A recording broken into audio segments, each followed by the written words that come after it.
So Jeff Mudgett was on History Channel's Haunted History.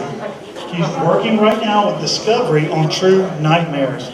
He spoke at the TED about Jack the Ripper, and right now Hollywood is in the process of turning his book into a major motion picture. Bloodstains is that book. It is a memoir detailing his discovery that his great-great-grandfather was the notorious serial killer H.H. Holmes, an American surgeon from Chicago, most commonly known as Jack the Ripper.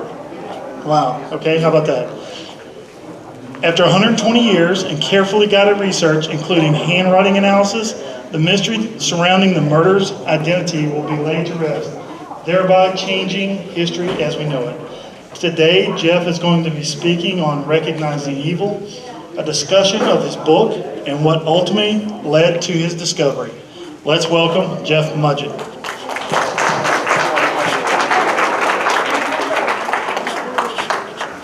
Thank you, Brian. And I think, yeah. We okay? How about a big hand for Brian? That was great. Well, thank you all for coming today. This is a lot of fun. I think I recognize that guy. Well,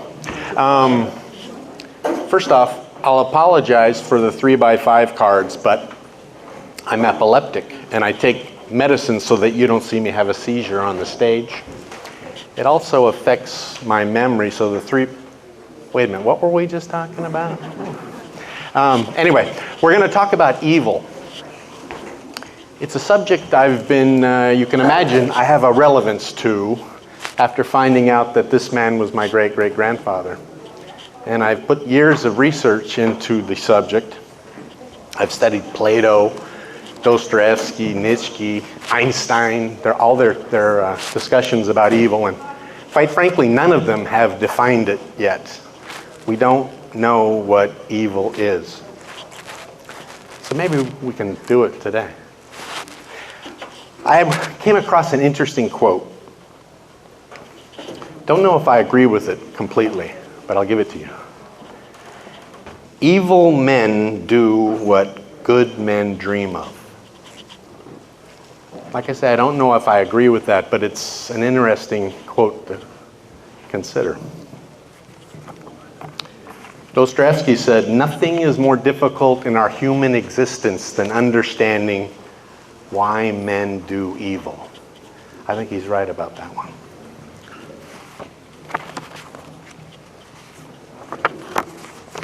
As human beings, we're all inherently interested in who we are, what we came from, what we're made of. It's why a lot of the people in this room today are fascinated with killers, with monsters, without really knowing why those things fascinate us as they do. But we all know that evil, it's like love, it's like consciousness. It's one of those undefinables in our existence that pretty much make up the total of it. It would be nice to know what they are, except maybe not.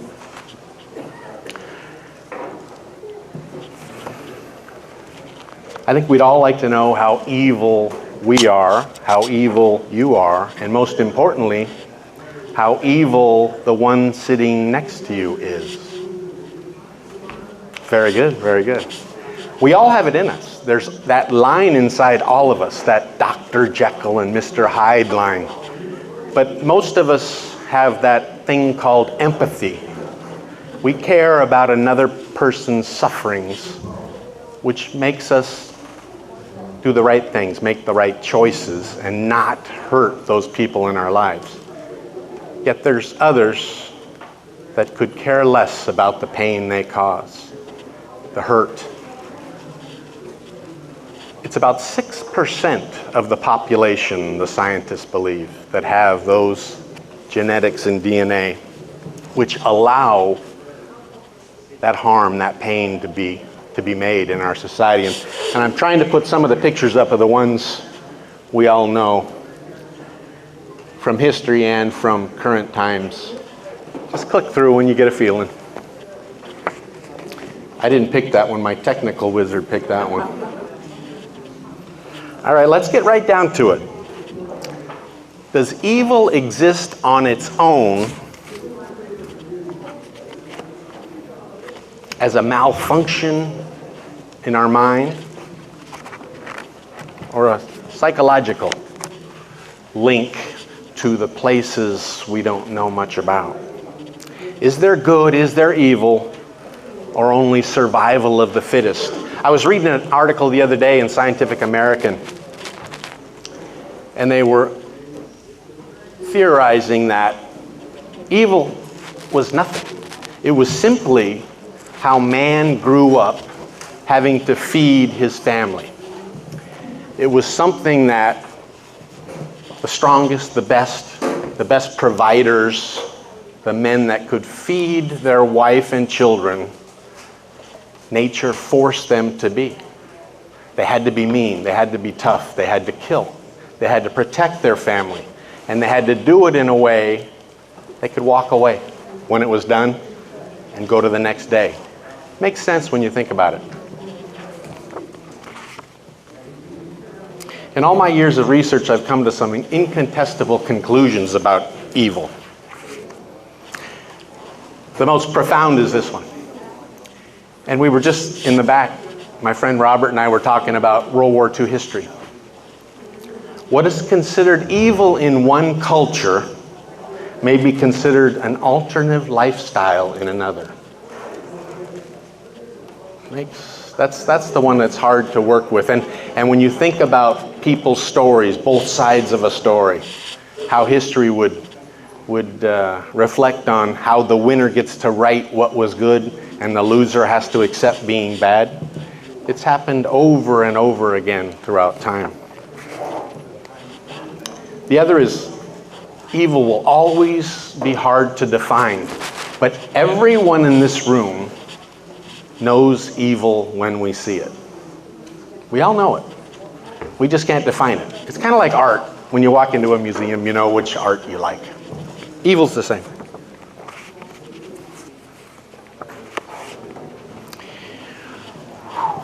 When I was writing my book, that's one of my favorite movies of all time. The author of that book, Silence of the Lambs, I met him at a gala in Hollywood, and he told me that his story and that character was after H.H. Holmes. He had used my great-great-grandfather to create that character. When I was studying the evil and experiencing my condition, learning about my great-great-grandfather, I came to understand that all the psychiatrists, all the neurologists, all those people that think they're experts about psychopaths, about the evil condition, they really know very little about the subject. They just go to school, they read the treatises, they tell us they're experts so that we pay them the money. But when I got right in their face about why I had these feelings that caused me to write my book, why I heard these voices that I write about in the book about my great-great-grandfather telling me about evil, they'd tell me, no, that's the normal epileptic condition, you're having a seizure. So that I'd ask them, well, how would I know what his basement looked like of the murder castle in Chicago? How would I know how he killed young ladies that came from all over the world to visit the World's Fair and stayed at his hotel? They didn't have any good answers for that.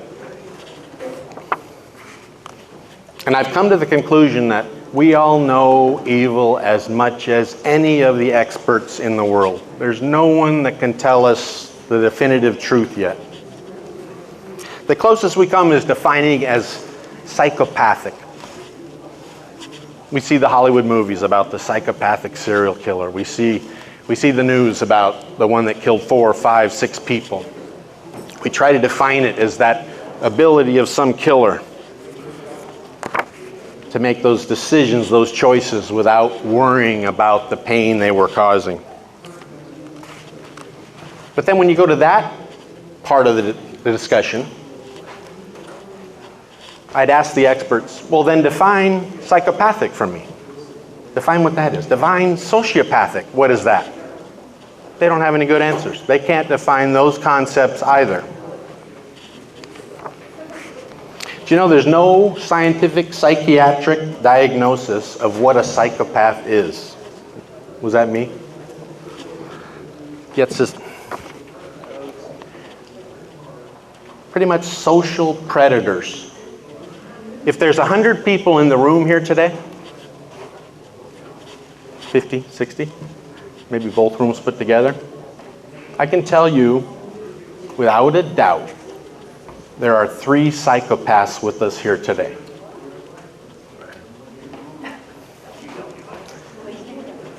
Did they just identify you as one of those 3? No, he's got that grin. He's got empathy. He's a good guy. They ruthlessly plow their way through life, and you know them. You can recognize them. That's why I was trying to talk about recognizing evil today.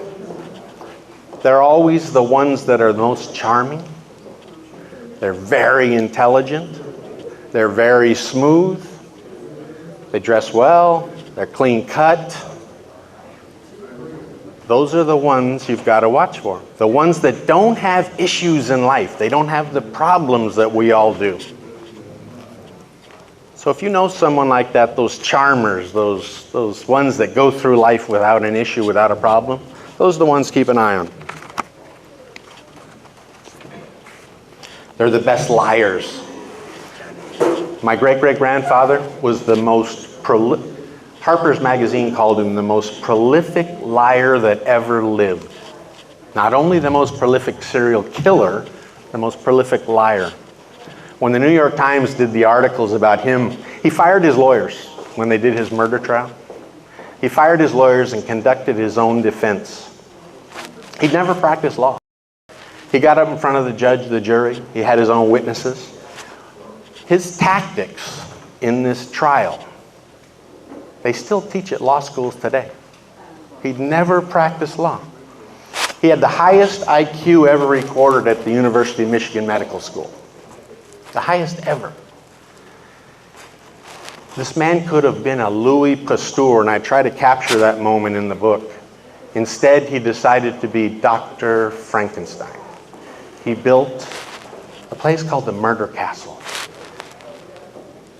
with the intent of murdering innocent young ladies that came from all over the world to see the World's Fair. He planned it 4 years ahead when he found out the fair was going to be in Chicago. That's the definition of premeditation. The police never discovered until he was gone. He was a practicing physician in the neighborhood.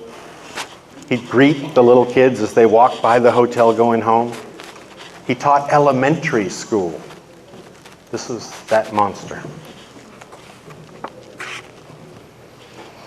Psychopaths, this is a Warhol of H.H. Holmes I'm particularly fond of. They're the best poker players you've ever seen. They're gamblers. They're easy. They risk everything all the time. They're also the best at faking love.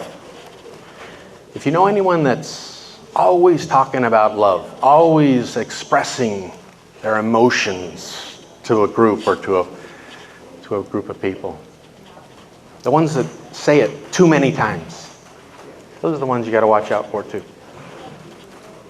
The best evidence of when someone is psychopathic, do they ever cry? You know someone that never cries? That's one you got to watch for too. Okay, now that I've tried explaining some of the theories about evil, let me give you some of my own opinions now that I've put a few years into this. In my opinion, evil exists. It's a metaphysical force. It actually lives, okay? When the History Channel, they followed me down into the basement of his murder castle in Chicago. In 1937, the hotel was bought by the United States Post Office. They tore it down and they built a hotel over the top where it was. But there are still parts of the original basement there. The employees at the post office refused to go into the basement. They believe it haunted. History Channel contacted me. They knew that I had gone down into the basement because of the book, and they asked if I would let a film crew follow me down into the basement.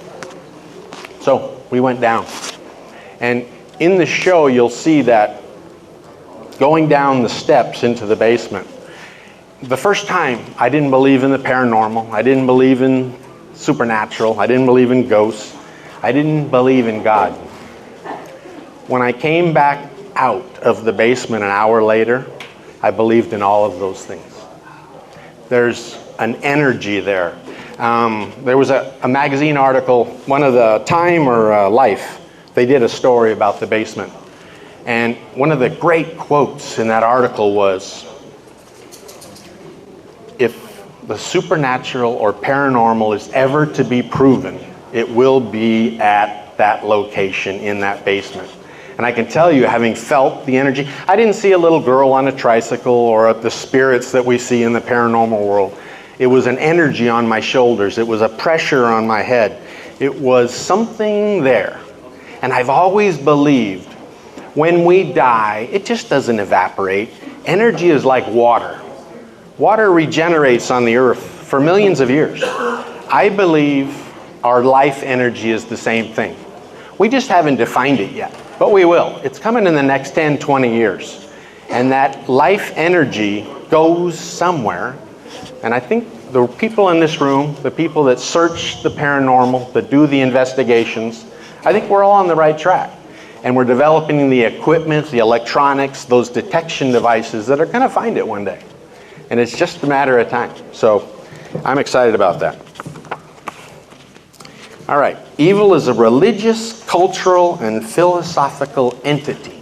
It's that energy that we create in our minds.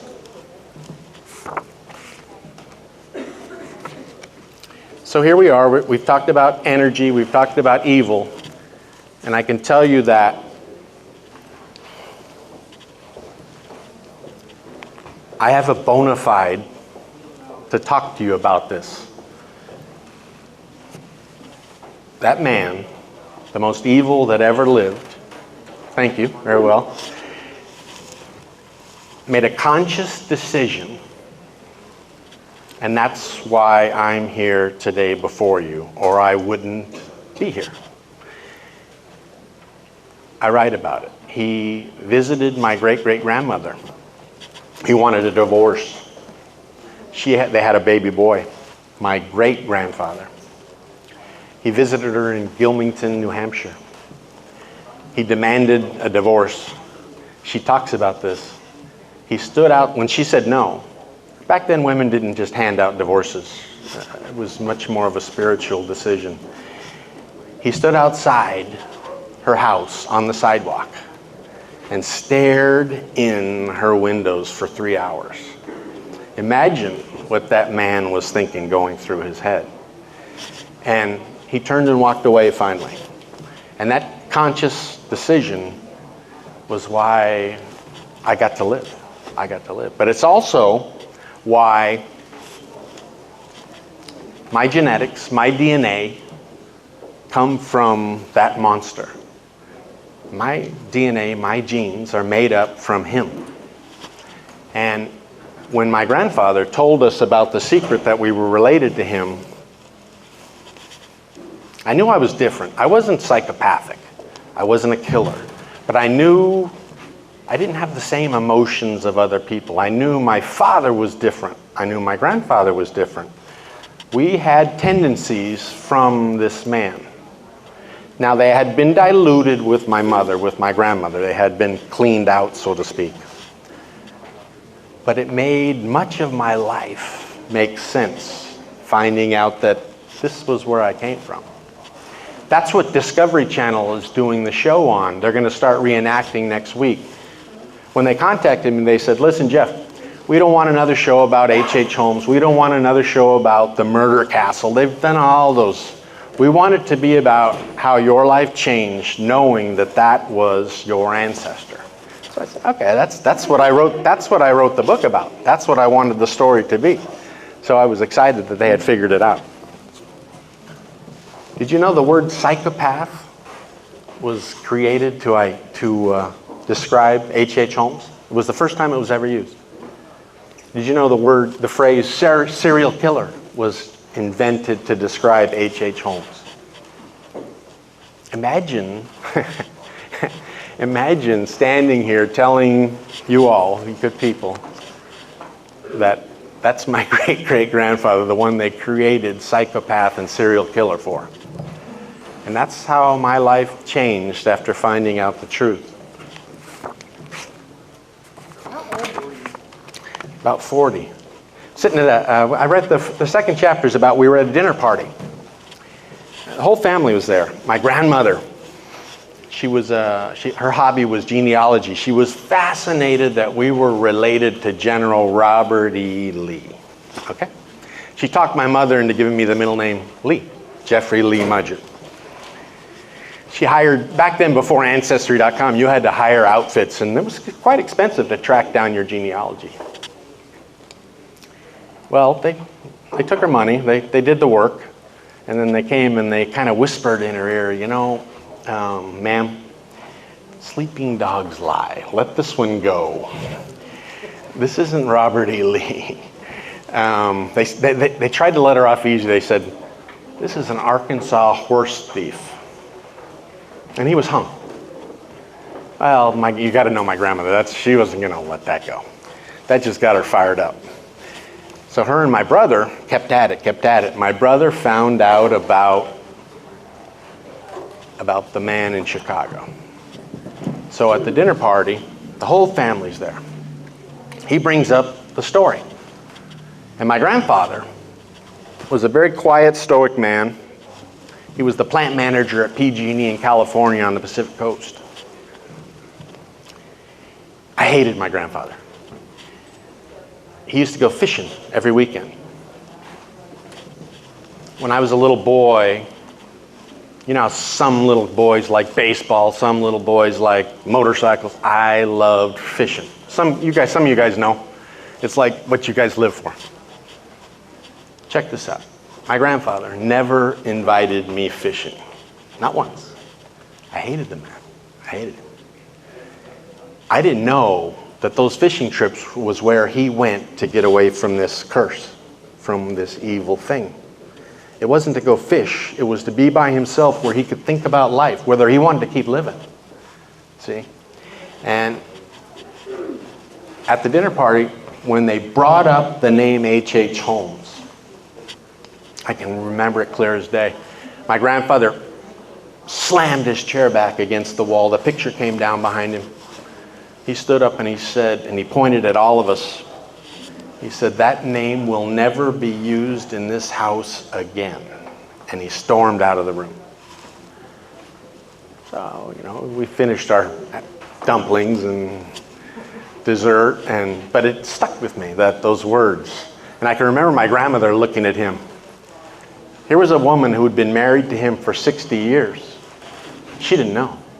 And I can remember seeing her face looking at him, knowing she's thinking right now, I wouldn't have married that man if she had told me that. Because you got to remember, back in the early 1900s, the New York Times on the front page called him the devil. And they weren't just using that word. They actually thought it was so. And here's this man that hadn't told the woman he said he loved, you know, the truth about his family and why they moved from the East Coast out to California. They ran to get away from the stigma, to start a new life. One of the most interesting concepts about my work is that despite knowing who Holmes is, knowing how evil he was, despite knowing his probably the outer limits of what you can be. You can bring up Hitler. Hitler was obviously a monster. But Hitler ordered people to do things. My great-grandfather did it with his hands. He would actually take young ladies that were alive and experiment on them. And I write about this in the book from his diaries. Determining what pain they could take before they would lose consciousness, how much blood they could lose before they died, how many organs they could maintain and still survive. he was doing these experiments in that basement in Chicago. And despite knowing this history, Chicago buried it. America largely buried it until Eric Larson wrote The Devil in the White City, which came out and made it pretty much famous in the movies that Paramount's doing with Leonardo DiCaprio's going to star H.H. Holmes. So I always wondered why we hadn't used Holmes as the perfect specimen to figure out this most mysterious things in all our lives. What is evil and what makes a man or a woman? There's the percentage is about 3-to-1 man to women about psychopaths. But some of the worst psychopaths in history have been women. It's an amazing thing to discover. But why hasn't history studied Holmes to determine what makes us do this? What makes some do this? And I came to the conclusion we didn't really want to know. Because if we find out, we may have to make decisions about how to make it better and how to solve this issue, this problem, why people get murdered, why people get hurt for no reason. There was a quote that I've always not fond of, but sticks in my head. When Harper's wrote the famous article, if you ever want to read probably the best thing about Holmes ever, go to Google, look up H.H. Holmes and the Murder Castle, and there's a Harper's Magazine article written in the 1940s. They have one quote that sticks with me, that will my rest of my life. The Murder Castle in Holmes, that Holmes built, was the place that God allowed evil to run amok. I can never get rid of that one. When they studied him when he was arrested, he had no illness. He had no condition. He was totally healthy. No stress, no blood pressure, none of those things. He was a man who knew exactly what he wanted, made a choice, and decided that's what life was all about for him. And I think that's one of the most important things for us all to recognize, how he made his own choice. Finally, I don't know if you know this, but there's a test that they give to criminals and prisoners to determine if they're psychopathic. It's called a Hare test, H-A-R-E. And it's 40 questions. Ed Gein was obviously psychopathic. If you score over 30, they quote unquote call you a psychopath. I took the test for my great-great-grandfather. I tried to step into his shoes to see what he would have scored. Can any of you guess the number he got? Perfect score, 40. I took the test myself too. Because, and I think I've said this already tonight, but there's a little psychopath in all of us, just a little. I was in the 20s. I didn't get to 30, but I was in the 20s. There was a couple that saved me, like if there was a cat up a tree, would you save the cat? Yeah, I'd go up and get the cat. So, yeah, I was okay.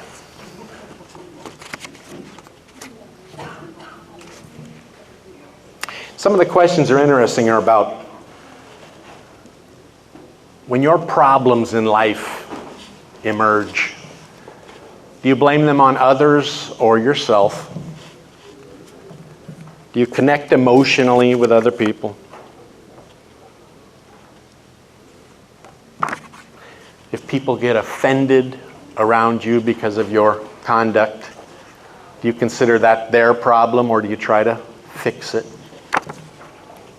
Do you consider yourself superior to other people?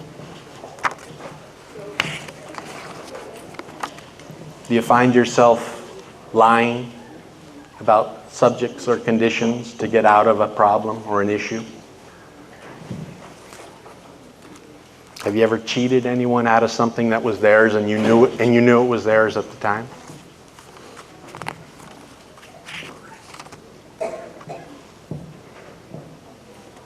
And you can turn your charm on and off whenever you need to achieve a purpose. I had to answer yes to some of those when I took the test. Oh, and it's never your fault. Never, never, never your fault.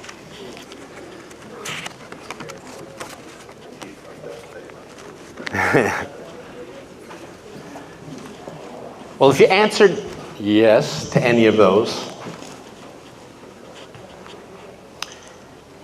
and you recognize some of those traits in yourself, I've got something good to tell you before I finish. If you recognized you had some of those, and you felt it when I was just discussing them, you're not a psychopath. Just recognizing, there you go, just recognizing proves you're cool.